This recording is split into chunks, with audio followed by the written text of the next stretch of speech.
Welcome to the lightroomlab.com.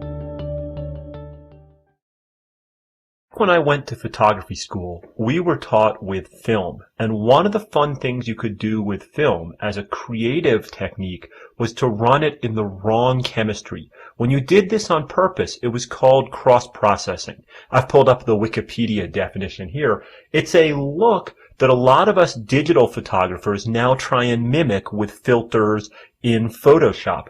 Let me show you a couple examples of this style of photography. I'll take you to a couple of my friends' websites. One of my dear friends, Athena Lonsdale, she does a lot of this sort of toned work in her travel series, stuff like this, or this, or this, has a very stylistic quality to it. One of my absolute favorite photographers, a lady named Elizabeth Stone, a master of this color for mood effect, has photos like this, very cross-processed-esque. Now, they may be doing it digitally, they may be doing it with film, I don't know, but that mood, that style, that's something I really enjoy. Well, up till now, we've had Lightroom presets to mimic this. Things like this one, Color Cross-Process 1, or Cross-Process 2, or Cross-Process 3. You can see the navigator changes as I mouse over these.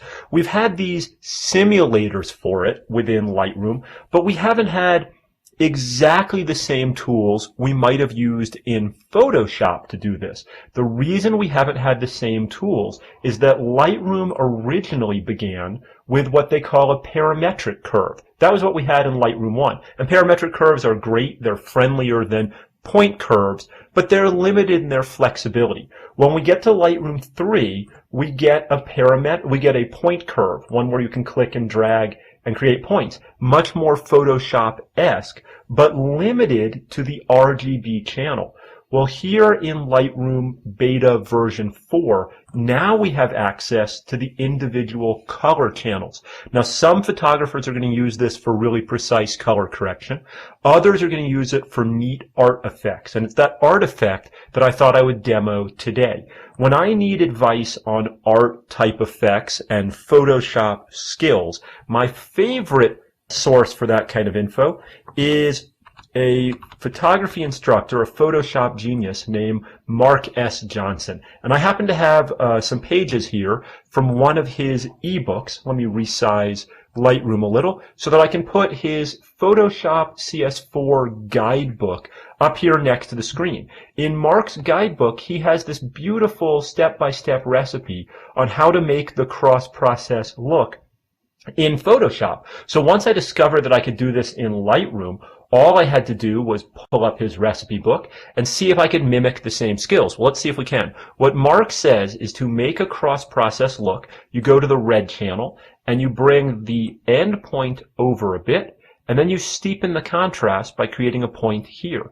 Then, if we follow his recipe, you drop into the green channel and you take and put a point here and up that and put a point here, drop that down, and then we go to the blue channel, and in the blue channel we lower the upper end point. Whoa, that's a little extreme. Sometimes grabbing these points can be a little difficult. Let's bring that guy down a little. Hey, that's starting to look really cross-processed. Something like that. Cool. Thank you so much, Mark, for the awesome recipe. Well, here we have cross-processed-esque images within Lightroom. Well, I really like the effect. Here, let me show you the before and after. Before, an everyday photo. After, something pretty unique, something pretty stylized. Well, let's see what happens if we take this same curve, the cross-process curve that I've created. Let's apply it to another photo. And without leaving the Develop module, I'll just select the second one here. I'll hit the Sync button, and the only thing I want to synchronize are the adjustments I've made in the tone curve. Let me go ahead and hit Synchronize. Let me hop over to this other photo. Here's another weird one. And let's see, before it was weird, after it's even weirder, but I think it needs a little more. I think it needs to be a little brighter. Maybe we need to hold a little in the highlights. Let's go up a little in the shadows. We'll go back a little on the whites. We'll give it some contrast, I think. Maybe a little adjustment there. Ooh, now we're getting to something I really like. And then my final move here, and again, this is not part of cross-processing, but why not since we have all these Lightroom controls? Let's just over clarify it. Let's crisp it up way too much. So now we've gone from this to this, something truly, truly unique. And most of the effect here is in this panel. Watch what happens when I flick this guy on and off. The cool color effect, that's the cross-process tone curve. Something new in Lightroom Beta 4.